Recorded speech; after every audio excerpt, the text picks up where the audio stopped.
Thanks to Skillshare for sponsoring this video. You might have noticed that I've not been uploading as many videos on the channel recently, and one of the reasons is I signed up to Skillshare. Because let's face it, the last couple of years have left many of us in need of a rethink. And there's a lot of awesome projects I've been working on in the background that I can't wait to show you. But they wouldn't have been possible without Skillshare. There's a huge library covering all sorts of subjects, but my favourite course is the Fusion 360 complete course by Michael Freeman, which teaches you everything that you need to know about making your own 3D printable components. Skillshare is ad-free and only costs $10 a month. The first 1,000 people to click the link in the video description will get a 1-month free trial of Skillshare. Today I'm going to be taking a look at the Happymodel Crux35 HDZero edition. I know this one's been out for a while now, so you are probably wondering why am I reviewing it now? And the answer is simple. Fat Shark ditched HDZero and stopped making the video receivers. But today this turned up, which is HDZero's own video receiver. So now I can have a play. I'm really happy to see some HDZero Bynum flies being released, because to me it legitimizes the system a little bit more in that this is something that a lot of people want. And a lot of people are flying the system, and if you don't think that is true, then you might be surprised when I do my review of HDZero's new video receiver. Onto the quad, and it's an interesting one because it comes in a 3.5-inch race quad format with the battery sitting underneath. But it's really light at just 93 grams without a battery. So is it a race quad? Well, I certainly don't expect it to match the performance of the old beefy 3-inch quads such as the Diatone 369, but I don't really see it as a toothpick or twig either, because it's a bit big for that and it takes a 4S battery. Is it a freestyle quad? I mean, it comes with an action camera mount for something like a Cadex Peanut, but you're going to need to have a crazy camera angle on it to get the props out of shot. So I'm going to leave this one to you guys in the comments. What do you think its purpose is, other than I'm sure it's going to be a lot of fun to fly nonetheless? The frame feels really rigid for its weight, so I'd be interested to know from you guys as well, who have had it longer, how does it stand up in a bad crash? One thing that I'm not a fan of is that they give you 2 foam battery mats, and from my experience, foam has no effect at all in stopping your battery from ejecting in a crash. Although there is some grip on the strap itself, I just think a rubber mat would have been better. The quad comes in a nice carry case, however when you receive it, the 3D printed antenna mount has been unscrewed on purpose so that it fits in the case and doesn't put too much stress on the antenna. It also doesn't fit in there with the props on, which is a bit of a pet peeve of mine, because who wants to take all of the props off and then unscrew the antenna holder after each flying day? The camera is probably one of the biggest things to talk about when it comes to the HDZero system. It's the Runcam Nano made specifically for HDZero, and it's a fully fledged digital camera, unlike previous cameras for this system that were analog cameras spitting out analog looking type footage, making people say a lot of negative things about the system. And the camera is mounted perfectly with these carbon fiber side plates, so any jello that I get is probably going to be down to a tuning problem, a bent prop, or an unbalanced motor. The video transmitter is the HDZero Whoop board with a max power output of 200 milliwatts, and out of the box it comes set at full power. Now the Whoop board doesn't have smart audio, so you can't go into the Betaflight menu and change your PIDs, for example. But you can use a combination of stick commands and change settings on the video transmitter, such as the power output or what channel it's on, and I would strongly advise to go in there and set it to 25 milliwatts when it's not armed. Otherwise the VTX will overheat and just turn itself off within a couple of minutes of having no airflow to cool it down. The motors are Happymodel branded 1404 3500 kV with push-on 3520 HQ props, which you get a spare set of. They do give you some screws for the props, but if you can get away with it, then I'd run it without the screws, because I tend to find 2 screws can actually unbalance a motor. And the props aren't transparent either, so it's easy to destroy a thread on the motor as well, creating more unbalance. These are super tight, so even on 4S, I think they will be okay. The all-in-one flight controller and ESC board I've left till last because this is a tricky one. It's the Crazy Bee F4 SX1280, and this particular one has the popular but discontinued MPU 6000. So it's a lottery whether you will get one with an MPU 6000 or the IMC 206089 or the BMI 2070. It's available with Express LRS or FR-SKY for the control link, but only with an SPI receiver. So in other words, the receiver is built into the all-in-one board. And Express LRS has already announced that they will no longer be supporting SPI-based receivers anymore, because the version of Express LRS has to be baked into Betaflight itself. And Express LRS is moving on much faster than Betaflight, so it doesn't make sense to carry that on. On the plus side, if you really want this model, Express LRS modules are really cheap, so you could keep one just on version 2.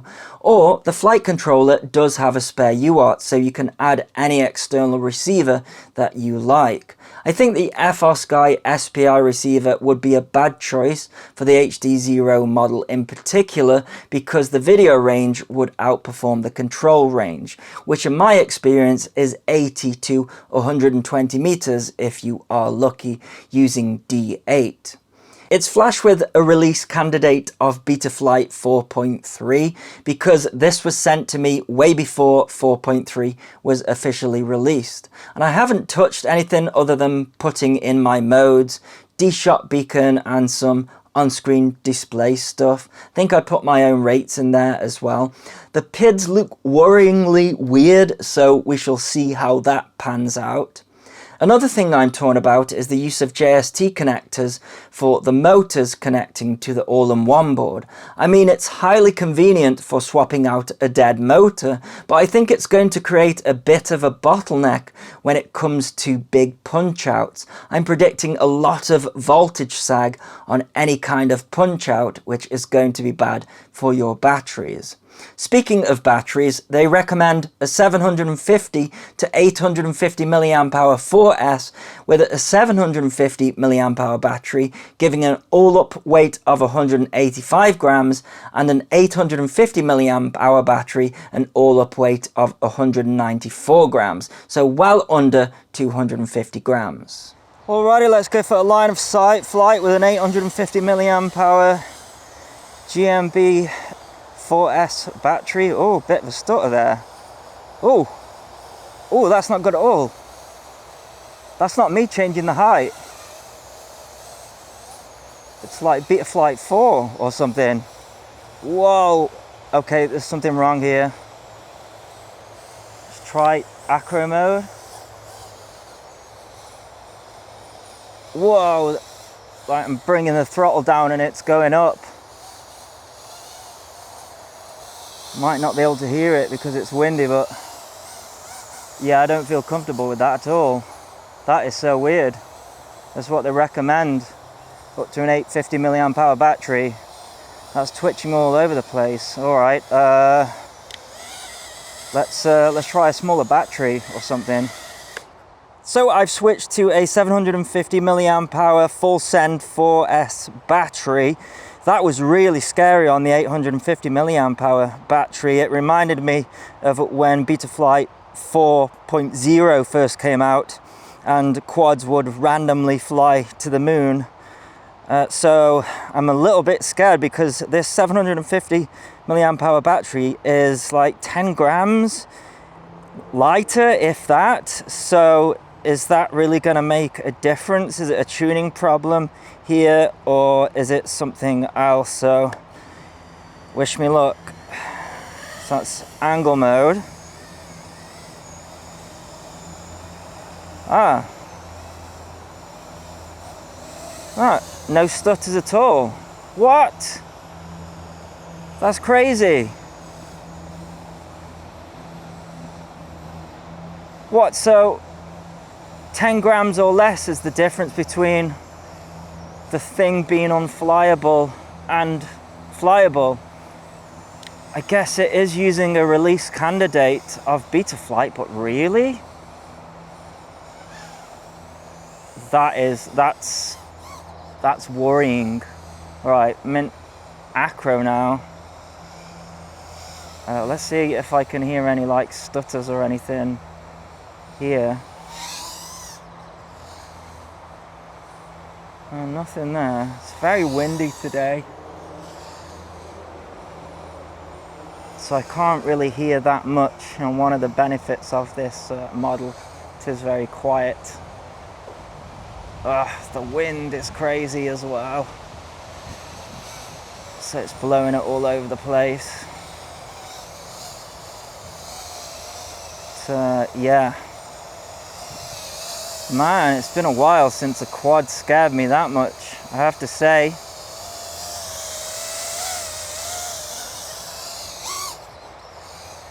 Usually with Betaflight these days, from my experience, regardless of a release candidate, like a 10 gram edition has never done that. But what can you do? Oh man, my flying's all over the place.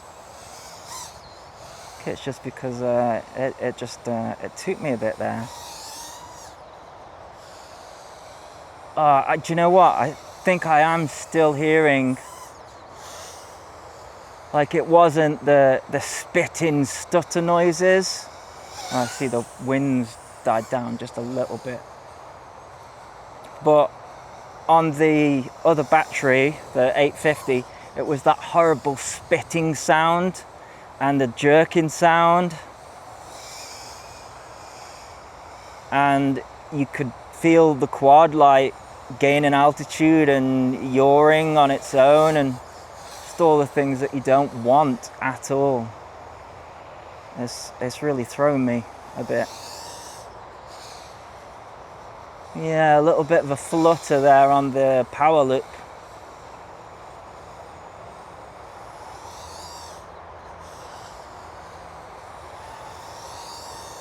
That's so weird how a little tiny quad like this can knock your confidence.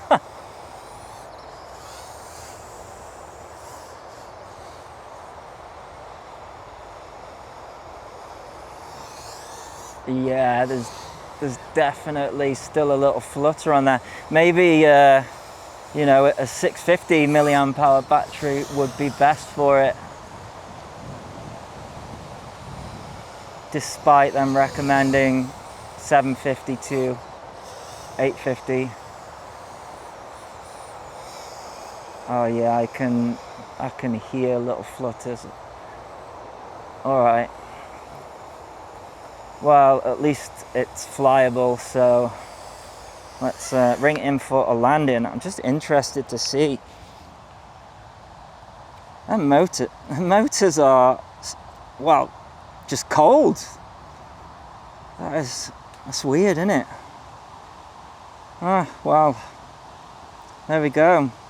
I guess that's release candidates for you, or an uber sensitive setup of a quad. I don't know, but yeah, I think I'm gonna fly it FPV on this full send 750 milliamp hour battery, but I've never seen a transformation like that, like within 10 grams, unflyable to, yeah, pretty smooth flying. I think though that when it comes to FPV, I might notice a few of those stutters and stuff even on this battery, but let's see. So here's some DVR footage, and I want you to pay attention to the voltage, 16.5 volts. This is a fully charged 750 milliamp hour battery. So slight voltage scaling issue there. It drops straight into the 15s, but watch this, 10 seconds in, up on the throttle, and 13 volts. And that's kind of confirming to me that those JST connectors are causing a bottleneck. There we go, into the 13s again. The voltage quickly recovers, but it's not numbers that you want to see. Let's go for it again. 12, with 38 seconds in, and we're seeing the voltage on the battery 12. Now, believe it or not, this flight was over 9 minutes long. So with a combination of giving it heavy throttle and sort of cruising, incredible flight time on a 750 milliamp hour battery. And you can see there as well, some of that stuff I was talking about in the line of sight flight. We have got an extreme amount of wobbling going on full throttle. It doesn't seem to be creating jello. I actually flown this model with the screws on in the propellers, and I was getting jello through to the video feed, again sort of reassuring and confirming that if you don't need to use those prop screws, then don't, because I think that's actually what was causing the jello when I previously flew this model. I could have used a 650 milliamp hour battery, but I think that would have caused more voltage sag when you went up on the throttle, because as we know, the bigger capacity battery, the more current it can provide, and therefore less voltage sag. Just putting it through some paces here, trying to stress out the tune. And it was a very windy day, so it was hard to judge, but when watching back the DVR, it's clear to me that there's a tuning issue here. I mean, just look at that wobble. It's just not there. So I think the options with this one is to either directly solder the motors rather than having the JST connectors. But I think that needs to be done regardless. But the fact that it got over a 9-minute flight time on this battery, and I could see the potential there, it kind of makes me want to more play with the tune than go to a smaller battery and suffer more voltage sag and less flight time, because that is something that really surprised me with this thing, is that the flight time is incredible. And it's a shame about the SPI receiver as well. It's not just just a little tiny rubbish antenna. It's a proper antenna with a micro UFL connected to the board, and it performs really, really well. When you look at the link quality, all right, we're in a big field here, but I think it matches well with the video range. I go round these trees here with analog. There's an example where I went round these trees with the diatone Roma running a much higher output. I think it was 400 milliwatt, and the breakup was comparable. So I think, you know, I don't really want to talk too much about HDZero here, more about the model, but it's come such a long way, and yeah, it really is a system that I enjoy flying, and I'm looking forward to tuning and you know, getting the best out of it and stuff. But when it comes to this model, should you buy it? I think actually a lot of people have bought it and do enjoy it. You know, it's not just the HDZero version. There's a DJI version. There's an analog version. But what's surprising to me is, you know, I would expect the DJI version to be heavier, or at least a little bit heavier. So I'm assuming that they've come up with custom PIDs for each one, but it could just be that they stuck the same PIDs on all of them. Either way, it didn't work for me. So what are we? We were 6 minutes 23 into this, and you can see the voltage there. You know, it's holding its voltage at 14 volts until you go up on the throttle, and it's straight down to 12. It's destroying the battery there, so something needs to be done about that. Really enjoyed flying this model on the 750 milliamp hour battery, and yeah, it's a difficult one. Would I recommend the model out of the box? No, you're gonna have to do some work. The SPI receiver thing, you know, you can add your own receiver on there, but you know that's going to be an extra cost at a model that's already quite expensive in the HDZero format. Still not sure what the model is. I guess it's, you know, it's unique. I guess it's a unicorn. It's not a toothpick. It's not a racer.